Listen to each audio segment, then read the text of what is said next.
Hai guys, selamat datang ke YouTube channel Mawi TV. Kali ni aku nak kongsi kat korang. Ada soalan dekat dalam aku punya YouTube channel. Dia tanya, kenapa aku ambil Vios G?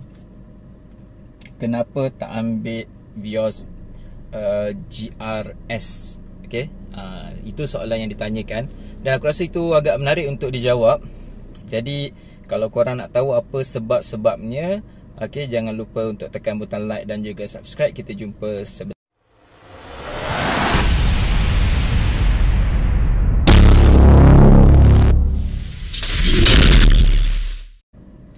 Baik guys, untuk video kali ni aku nak bincangkan tentang kenapa aku pilih Vios G berbanding Vios GRS. Tapi aku ada satu cabaran sedikit kat video ni untuk mengurangkan penggunaan perkataan OK. Alright, aku harap ianya berjaya untuk video kali ni. Jadi kita terus saja mulakan tentang kenapa aku memilih Vios G. Jadi sebelum aku mulakan tentang sebab-sebabnya, adalah lebih baik aku ceritakan sedikit apakah perbezaan di antara Vios G dengan juga GRS. Perkara pertama dalam perbezaan ini adalah pada tanda harga. Harga Vios G adalah RM87,500. Bukan anggaran lah, harga yang aku bundarkan. Manakala untuk Vios GRS adalah RM95,300. Ini membawa perbezaan harganya adalah RM7,700. Okay, dia punya lebih kurang lah perbezaan harganya. Seterusnya daripada RM7,700 tu, apa sebenarnya yang korang dapat?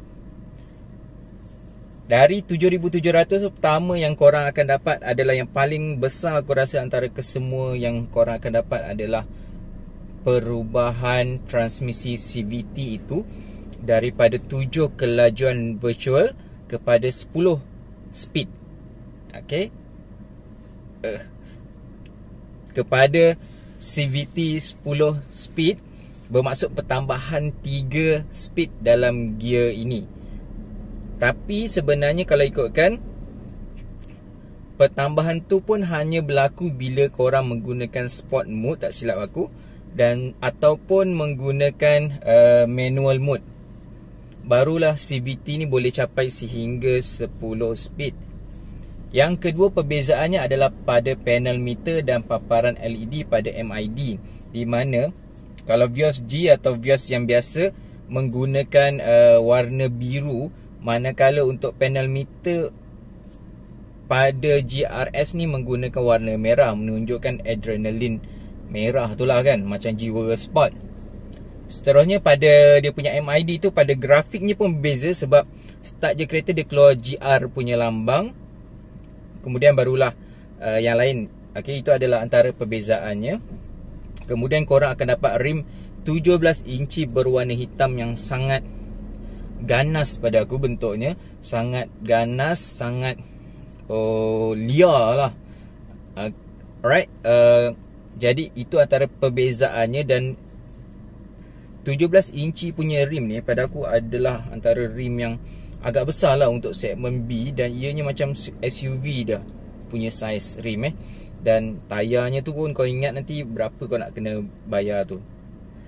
Okay, yang okey pula dah. Okey. Seterusnya, apa lagi korang akan dapat adalah handling sport tune suspension.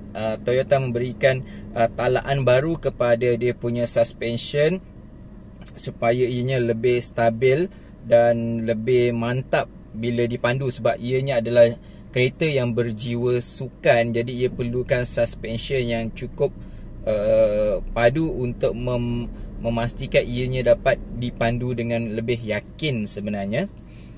Seterusnya, korang akan dapat body kit yang sedikit berbeza. Okay, di bahagian depan, bahagian belakang dan juga bahagian sisi. Okay, di bahagian sisi tu, korang akan dapat body kit yang ada satu emblem yang menunjukkan 10 speed, menunjukkan CVT tu adalah 10 kelajuan virtual. Seterusnya, body kit ni lebih agresif, lebih sport. Okay, tapi aku sebenarnya secara jujur, bahagian depan aku suka versi standard, sebab dia dah cukup anggun pada aku.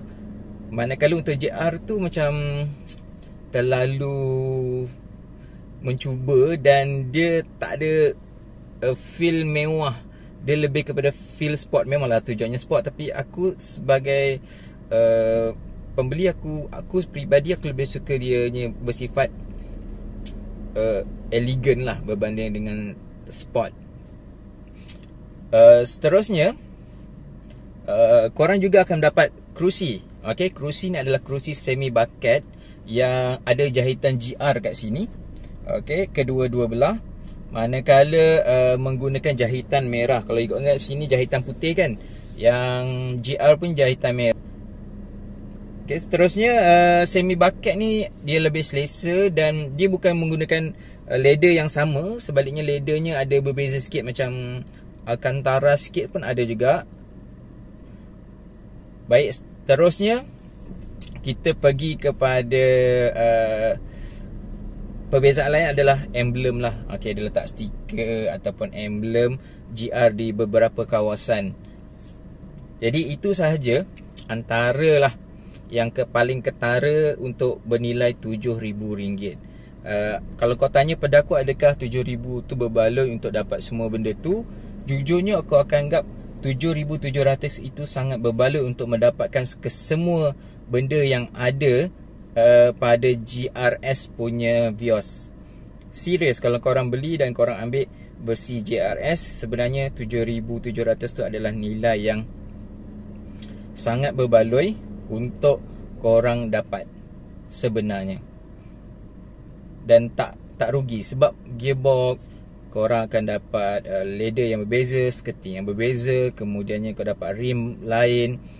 Jadi nilai suspension yang ditambah baik. Jadi apa sahaja yang ditambah tu, pada aku RM7,700 tu ada satu nilai yang berbaloi. Dan ianya bukan sahaja kereta yang diberikan perubahan kosmetik luaran sahaja, sebaliknya dia punya suspension juga dia tune, manakala dia punya CVT juga diubah supaya ianya betul-betul menjadi sebuah kereta sport segmen B yang berbaloi, okay, untuk dimiliki. Baik, aku dah cakap tentang dia punya spek dan perbezaan-perbezaannya. Dan aku dah cakap juga sebenarnya ianya sebuah kereta yang berbaloi untuk dimiliki, Vios GRS ni. Tapi kenapa aku ambil juga G? Baik, kalau kau nak tahu, aku dah senarai kat sini ada 4 sebab. Okay, 4 sebab kenapa aku pilih Vios G. Pertama adalah kerana rebate. Baik, rebate yang diberikan untuk Vios G adalah lebih tinggi daripada rebate untuk Vios GRS. Okay. Masa aku ambil Vios G ni, rebate yang aku dapat adalah hampir lebih kurang RM7,000. Manakala untuk GRS sebenarnya hampir-hampir tak ada apa-apa rebate. Itu adalah faktor pertama. Sebab kalau korang follow aku punya YouTube channel, aku pernah buat satu post, kenapa kita perlu beli kereta full loan berbanding dengan letak deposit yang terlalu tinggi. Jadi aku punya falsafah adalah seboleh-bolehnya minimalkan kita punya bayaran deposit. Jadi dengan ada rebate yang agak tinggi RM7,000, jadi aku hanya perlu tambah dalam beberapa ratus ringgit sahaja untuk membeli kereta Vios G ni. Manakala untuk Vios GRS sebenarnya perlu tambah 10% lah. 10% yang sebenarnya untuk dapatkan Vios GRS tu mungkin dalam berapa tadi? 10 ribu lah. Okay, korang perlu tambah untuk dapatkan Vios GRS tu. Yang kedua adalah waktu menunggu yang agak lama untuk dapatkan Vios GRS ni. Tak adalah lama macam Proton X50 ataupun Xpander sampai 6 bulan tak dapat-dapat, ataupun Ativa yang sekarang ni pun dah nak 6 bulan waktu menunggu. Tak adalah macam tu lama dia. mungkin dalam sebulan macam tu perlu tunggu untuk dapatkan Vios JRS, sedangkan aku hanya dapat kereta ini dalam masa 4 hari saja. Okey, tak silap aku daripada proses aku pergi ke service center, aku letak deposit, dia isi form. Masa aku dalam showroom tu lagi, bank dah call dah. Dia dah tanya dah tentang aku nak buat loan bla bla bla. Lepas tu esoknya bank dah boleh sign. 2-3 hari lepas tu dah boleh dapat kereta. Jadi secepat itu untuk dapatkan kereta Vios G pada masa itu. Jadi itu faktor yang kedua lah kenapa aku pilih Vios G berbanding GRS. Ketiga. Baik, yang ketiga, aku sebenarnya kereta ni adalah sebuah kereta family car. Sebelum ni pun aku dah plan untuk beli SUV kan. Jadi apa masalahnya adalah aku risau sebenarnya kereta sebagai contoh SUV ataupun kereta jenis sport macam GRS ni, ianya kurang selesa untuk sebuah kereta keluarga. Sebab aku ada anak kecil, aku ada family. Jadi kereta tu adalah kereta yang utama buat masa ini. Okay, sebab aku nak cakap yang aku sebenarnya tengah tunggu queue untuk sebuah lagi kereta. Jadi kalau kereta tu keluar, aku akan start untuk review kereta tu juga nanti. Jadi aku takut sebenarnya kereta yang aku beli tu nanti tak selesa untuk perjalanan jauh. Vios ni adalah diakui oleh blog-blog pemotoran mengatakan ianya adalah sebuah kereta yang seimbang dari segi keselesaan dan juga suspensinya. Berbanding dengan GRS adalah sebuah kereta yang berbentuk kereta prestasi, jadi ia perlu sebuah pemanduan yang lebih handling yang lebih berbanding mementingkan comfort, keselesaan. Jadi yang keempat, beza harga 7.7k ini sebenarnya kalau kau buat loan, bezanya antara yang ini aku bayar RM834. Jadi aku percaya kalau aku ambil GRS, monthly aku akan jadi 1000, mungkin 1010, 1020. Pertambahan tu mungkin nampak macam RM80, RM90 je kot kan. Apalah sangat. Tapi sebenarnya dari segi komitmen, kalau kau terlalu banyak komitmen, kau rasa tu agak berat lah untuk kau orang sustain duit tu ada dalam akaun sebelum dia ditolak. Baik, jadi itu dia 4 sebab kenapa aku pilih Vios G berbanding Vios GRS.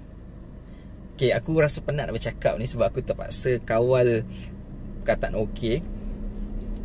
Jadi last sekali, kalau korang sebenarnya berminat untuk dapatkan kereta ni, korang boleh dapatkannya di showroom-showroom Toyota yang terdekat. Tentang rebate yang ada sekarang ni untuk Vios J dengan Vios GRS dah tak ada rebate. J aku pelik juga kenapa dah tak ada rebate. Mungkin stoknya sangat terhad. Manakala Vios G dengan E masih lagi ada rebate 5,500, iaitu 3,000 untuk rebate tunai, manakala 2,500 adalah untuk body kit. Kalau kau ambil dengan SA aku ni, aku baru tanya semalam, dia kata dia bagi RM1,500 tambahan untuk Vios E dengan Vios G, manakala GRS dia bagi RM500 saja. Rebate yang dia bagi. Sedangkan Toyota tak bagi apa-apa rebate, tapi dia bagi rebate 500. Jadi kalau korang berminat, korang boleh berhubung dengan Mr. Pang di talian 018-666-2133 di Hewa Auto Gallery, Tebrau City, Johor. Dia kata stok kereta untuk di Johor ni masih lagi banyak berbanding di KL. Okay, di KL dia katakan stoknya semakin berkurangan ataupun dah nak hampir habis. Jadi kalau korang nak beli kereta, korang boleh berhubung dengan Mr. Pang kerana stok keretanya masih ada. Dan dia kata untuk Vios E dengan G ready stock ada, tapi untuk GRS mungkin kena tunggu sebulan. Okay, jadi kalau korang berminat boleh berhubungan dia, cakap saja daripada YouTube Mawi TV. Okay, jadi dia akan dapatlah apa yang dia offer kat aku, korang pun akan dapat. Jadi itu saja yang aku nak kongsi untuk hari ini. Aku harap aku berjaya untuk mengurangkan perkataan OK tu. Jadi jumpa lagi dalam video yang seterusnya YouTube channel Mawi TV. Jangan lupa like dan juga subscribe. Assalamualaikum.